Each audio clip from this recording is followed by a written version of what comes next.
Ao descentralizar e unir os programas e ações por território, eu consigo pensar em gestão por projeto.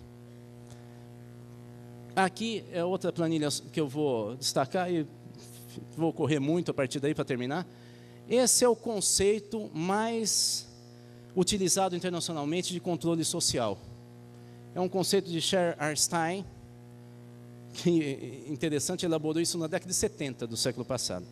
É muito utilizado internacionalmente. O que o Arnstein está propondo, basicamente, é o seguinte, que, em primeiro lugar, se confunde, muitas vezes, o gestor se confunde ações de participação social com apenas aconselhamento ou consulta. Por exemplo, um órgão de Estado chamar uma reunião pública para saber o que a população acha sobre o que ele fez, isso não é participação, isso é consulta. Fazer feedback, explicando, querendo saber o que é que se avaliou, ou colher dados para tentar formular um programa, veja só, isso não é participação, porque o domínio e o centro da decisão não está com a população, está com o governo. E nesse sentido, então, não há participação. O que há é consulta. A população continua passiva no processo de decisão. O Arnstein sobe um nível e diz, participação, quando há comitê, por exemplo, já existe. Quando eu discuto com eles um programa e formulo, já existe. Mas se é só consultivo, não é deliberativo, ainda não é controle social.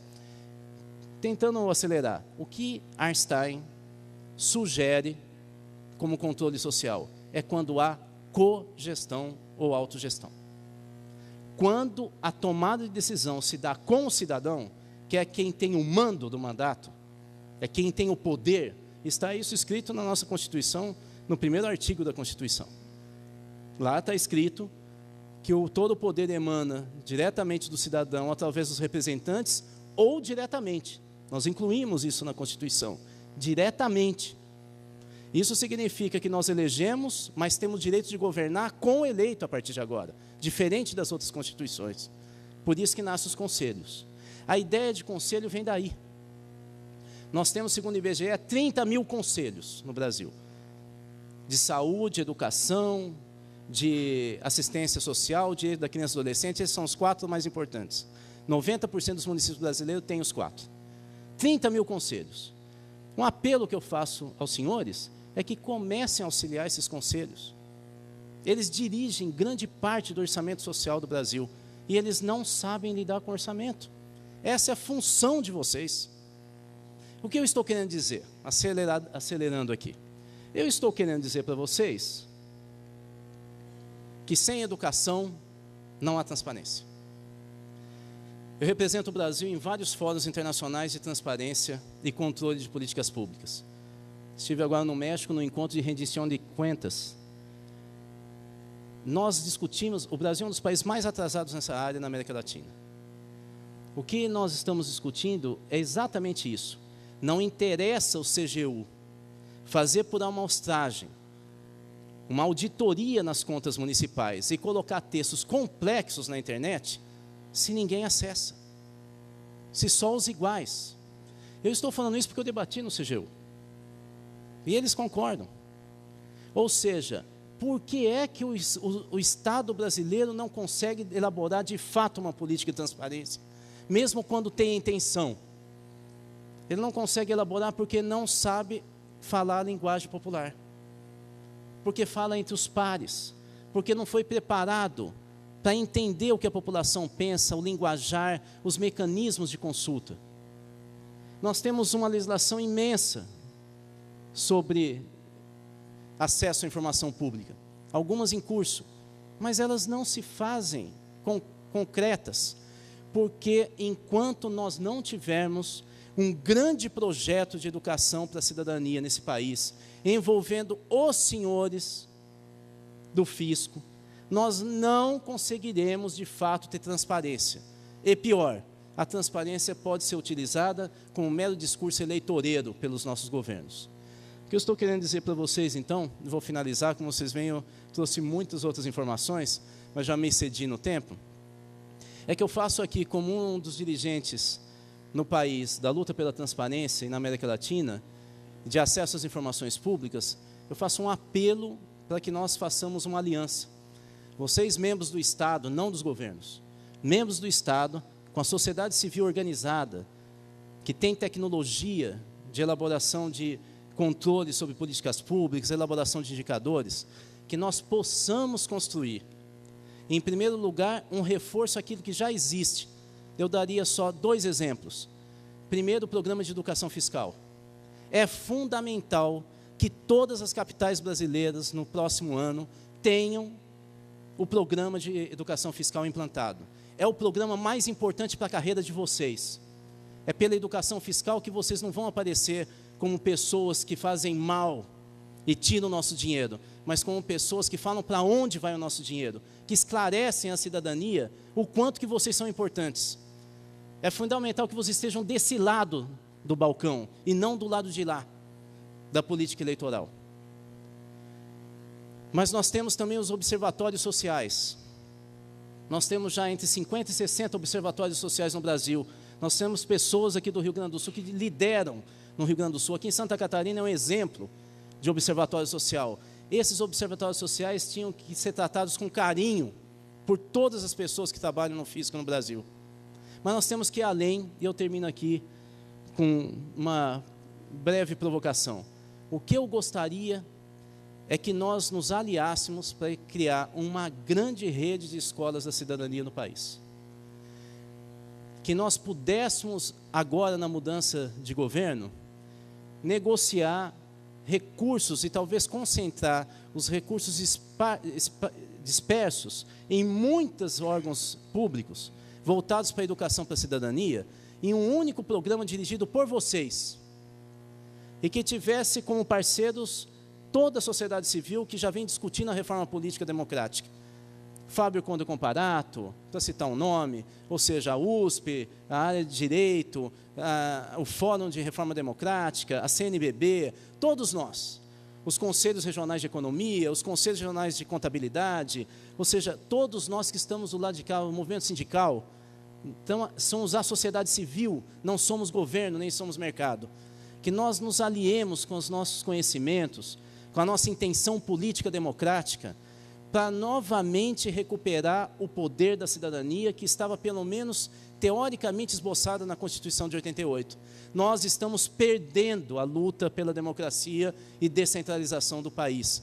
E quando nós perdemos essa luta, nós perdemos a capacidade de controlar o Estado e, portanto, não temos transparência. Transparência passa a ser apenas tema de palestra. Muito obrigado. Deixei uma frase aqui que depois eu vou colocar no debate, que eu achei interessantíssima. Fiscais do Estado e não fiscais do governo. Não só interessante, como fundamental. Nós vamos prosseguir, então, com o nosso, nosso painel, agradecendo ao professor Rudá, e chamando agora Marciano Buffon, diretor em Direito do Estado, advogado, com especialização em Direito Empresarial, mestre em Direito Público, vice-presidente jurídico do IBTEC, professor de Direito Tributário da Unicinos, de São Leopoldo, no Rio Grande do Sul, graduação e mestrado, e em cursos de pós-graduação e especialização em Direito Tributário, em outras instituições, entre elas Univat, IMED, SAD e UPF. Professor do curso de pós-graduação, mestrado em Desenvolvimento e Ambiente da Univates, em Lajeado, no Rio Grande do Sul, sócio e consultor jurídico fiscal, Buffon e Furlan Advogados. O senhor tem de 25 a 40 minutos, seguindo o regulamento. Boa tarde a todos. Eu quero saudar, inicialmente, ao professor Rudá, por sua brilhante e emocionante exposição. Saudar aos participantes desse painel, saudar a todos aqui presentes e falar que, sinceramente, é um privilégio, sem qualquer demagogia, estar aqui com vocês, discutindo um tema tão relevante. Eu agradeço por isso ao Fabiano e à Dirce pelo convite e, sinceramente, espero estar à altura desta responsabilidade. Eu pretendo abordar o assunto dividindo em 3 momentos, e faço isso pelo fato de que a discussão da questão da transparência passa pela discussão de cidadania, e quando se diz que a discussão da cidadania influencia na questão da transparência, nós temos que pensar em que Constituição nós temos, e isso remete a que Estado nós temos. E é por isso que o primeiro momento da exposição eu vou fazer uma breve retrospectiva da evolução do Estado, dos direitos fundamentais e do constitucionalismo, uma apertada síntese. Num segundo momento, examinar a Constituição Revolucionária de 1988, para, no terceiro momento, especificamente falar da questão da cidadania e a transparência. Toda essa abordagem permeada pela questão tributária, que é algo que ocupa um espaço central na discussão de toda essa temática. Bem, meus caros, a importância da questão da tributação pode ser facilmente constatada porque ela andou de mãos dadas com a evolução da ideia de Estado, da ideia de constitucionalismo e a ideia de direitos fundamentais. Ao longo da história, esses 4 elos tiveram um aprofundamento e um direcionamento em paralelo. Ou seja, o primeiro modelo de Estado, dito Estado liberal, ele surge como um Estado que garante a liberdade do cidadão e garante a proteção do cidadão contra o absolutismo. O cidadão passou a ter direito à sua vida, à sua liberdade e à propriedade. E isso é marcado pela primeira das Constituições, que é conhecida, ainda hoje utilizada terminologicamente, a expressão Magna Carta como um sinônimo das Constituições, que é a Constituição Inglesa de 1214. E, a partir desse momento, o Estado passa a ter limites ao seu poder. O soberano, o rei, passa a ter limites. Mais adiante, com a Revolução Francesa, e essa é a grande importância da Revolução Francesa como marco histórico, surge o direito à igualdade perante a lei.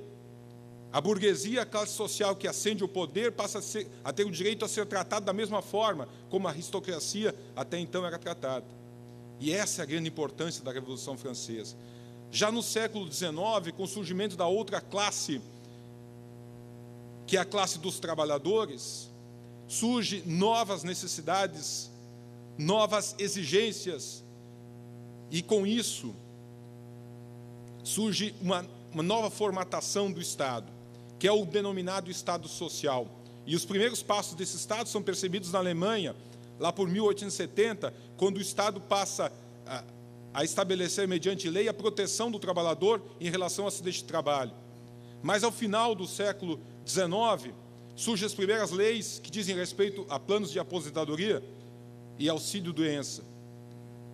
No início do século XX, as constituições mexicana de 17, a Constituição de Weimar de 19, marcam a reafirmação no plano das constituições dos denominados direitos fundamentais de segunda geração ou dimensão, que passam a ter uma outra preocupação, não apenas aquela preocupação inicial do Estado de abstenção, o Estado não pode afrontar a vida, a liberdade e a propriedade, mas sim, o Estado passa a ter o dever de proteção do cidadão. E isso se percebe muito claramente com as constituições que surgem no pós-guerra. Todas elas, aquelas que restabelecem uma sistemática democrática, especialmente na Itália, na Alemanha, na França, mais recentemente Portugal, Espanha e até mesmo Brasil, todas essas fundam um novo modelo de Estado que tem o dever da proteção social. É o welfare state inglês, o Estado de bem-estar social inglês, é o Estado de providência francês ou o Estado social alemão. Todas essas passam a ter o cidadão, o ser humano, como o elemento principal de atenção. O Estado passa a ter o dever de fazer essa proteção. E esse modelo de Estado deu certo. Nós temos que reconhecer que por 30 anos esse modelo de Estado funcionou muito bem, especialmente nos países da Europa Ocidental. Se conseguiu um desenvolvimento social sem precedentes. E acontece nesse momento, e me perdoem da apertada síntese, né, é quase uma pretensão fazer essa síntese, que o Estado passa a ser vítima do seu próprio sucesso. Há uma combinação de fatores que são letais a esse modelo de Estado, especialmente no final da década de 60 e 70. Vamos examinar rapidamente cada um deles. O primeiro diz respeito à expectativa média de vida da população. No início do século XX, essa expectativa de média de vida no mundo estava em torno de 30 e poucos anos. Hoje nós temos essa expectativa de vida mais do que dobrou. E isso, evidentemente, é problemático para o Estado social, porque o Estado tem que cuidar, literalmente cuidar, providência, Estado-providência, dessas pessoas por mais tempo, especialmente no campo da saúde, especialmente na manutenção de renda. O segundo fator é a forte inserção da mulher no mercado de trabalho, e com isso, passando a dividir, disputar postos de trabalho com os homens. Em hipótese alguma, estou dizendo que isso tenha sido ruim, mas isso contribui, juntamente com outro fator, que é a revolução dita cibernética ou tecnológica, contribui para que se trace um caminho que vai no sentido contrário à ideia de Estado social. Ou seja, o welfare state concebido na Inglaterra é pensado a partir da ideia de quase pleno emprego.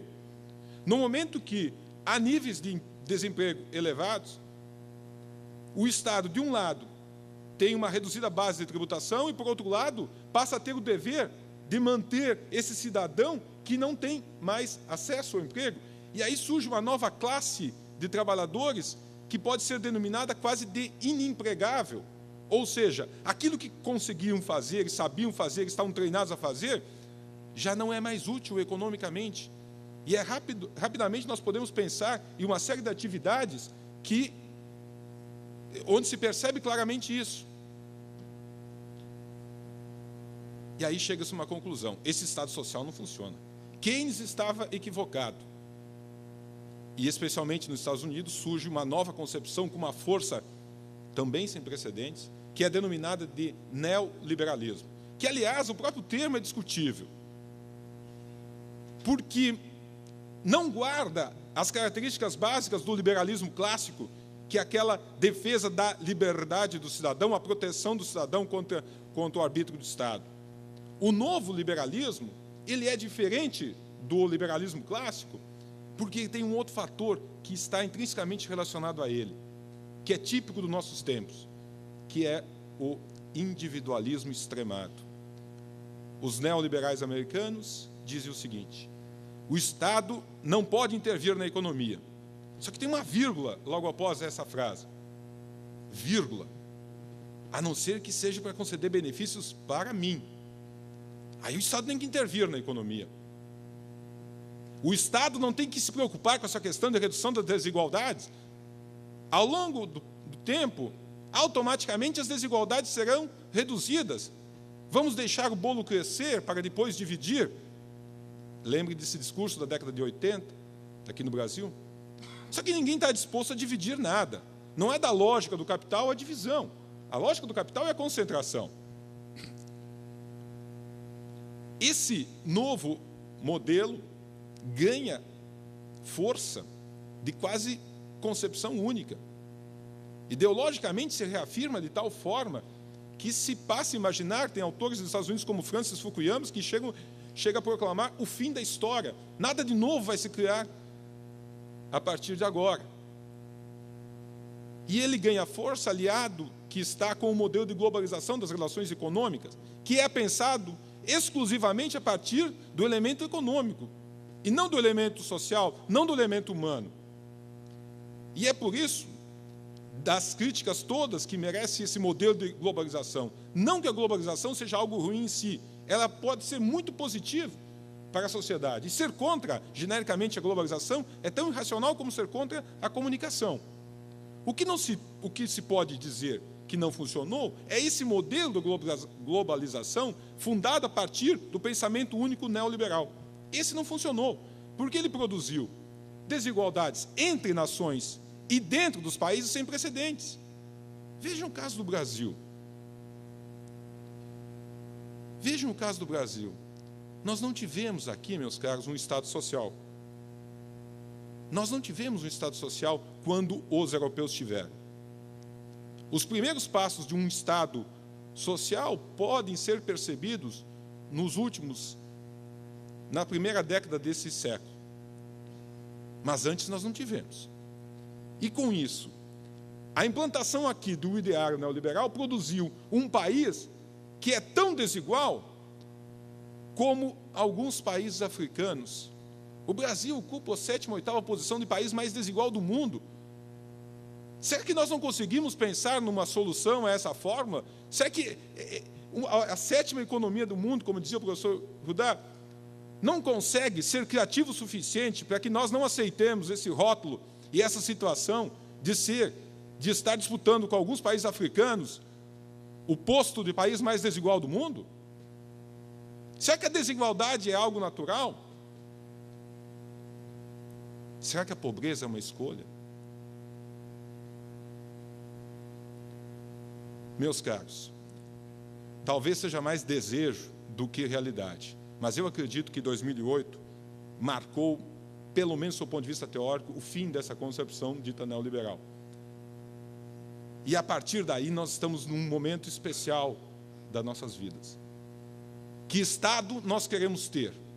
E nós estamos dizendo que sociedade nós queremos ter. E estamos dizendo também que tributação nós queremos ter. Porque, necessariamente, essa discussão passa pela questão da tributação.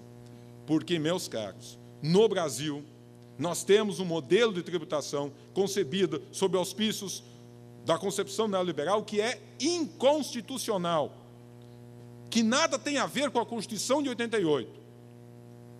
E nisso nós podemos ir para o segundo momento. A Constituição de 88, ela corresponde à formalização de quase uma revolução no nosso país. Ela cria o Estado democrático de direito com toda a sua principiologia. A principiologia que funda o Estado democrático de direito, nas palavras do nosso grande professor Paulo Bonavides, é o Estado construtor da igualdade.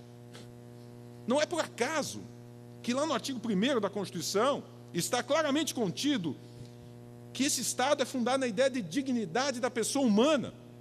Não é por acaso que o artigo 3º da Constituição estabelece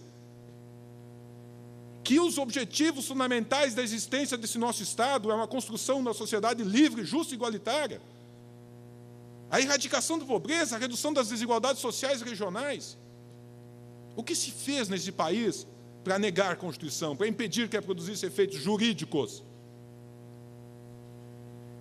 Se criou rapidamente a teoria das normas constitucionais programáticas, segundo a qual algumas normas da Constituição tinham eficácia, validade. Outras seriam apenas sugestões a serem perseguidas eventualmente por algum governo. Mas o que é uma Constituição? Uma Constituição é um poema? Uma Constituição é uma obra de arte? Uma Constituição é uma norma jurídica, como tal é válida na plenitude de suas possibilidades. E cabe a nós todos darmos validade e eficácia a essa Constituição. E é por isso que o modelo de tributação que nós temos hoje é totalmente incompatível com a Constituição que nós temos. Porque é um modelo que se pode dizer, professor Rudá, que se houve redução dos 10 pontos percentuais nas desigualdades nos últimos 10 anos, e essa, para mim e para muitas pessoas, é a principal notícia dos últimos 10 anos nesse país, se pode dizer que essa redução das desigualdades ocorreu apesar da tributação. Porque o nosso modelo de tributação é um modelo que faz uma verdadeira redistribuição de rendas avessas. É um modelo invisível, para que seja indolor. É um modelo que tributa quem está na base da pirâmide econômica, de uma forma imperceptível. Tem sentido, meus caros, que se tribute ainda tão fortemente aqueles produtos contidos em algo que poderíamos chamar de cesta básica, que são consumidos notoriamente pela parcela da população com menor poder aquisitivo? Tem sentido que essa parcela da população, dos mais miseráveis desse país, que vivem, por exemplo, com o Bolsa Família exclusivamente, recebam R$200 de um lado e devolvam 40% disso para o outro? Tem sentido que quem recebe o salário mínimo nesse país tenha que pagar 8% de contribuição previdenciária? É claro que alguém diga, sim, mas se não cobrar 8%, como vamos manter a Previdência? Será que nós não conseguimos pensar em uma fonte alternativa de financiamento? Será que esses 40 e poucos reais por mês fazem tanta falta assim de quem recebe o salário mínimo? E quantos recebem salário mínimo nesse país? Será que tem sentido nós temos uma tributação da renda tão injusta como nós temos? Tributando cada vez mais valores tão insignificantes, insuficientes para fazer frente àquilo que se denomina de mínimo existencial? Porque se esse modelo de tributação prima pela ideia de dignidade da pessoa humana, isso tem consequências bem concretas. Se nós temos uma Constituição assentada no princípio da dignidade da pessoa humana, o nosso modelo de tributação necessariamente não pode tributar o que se denomina de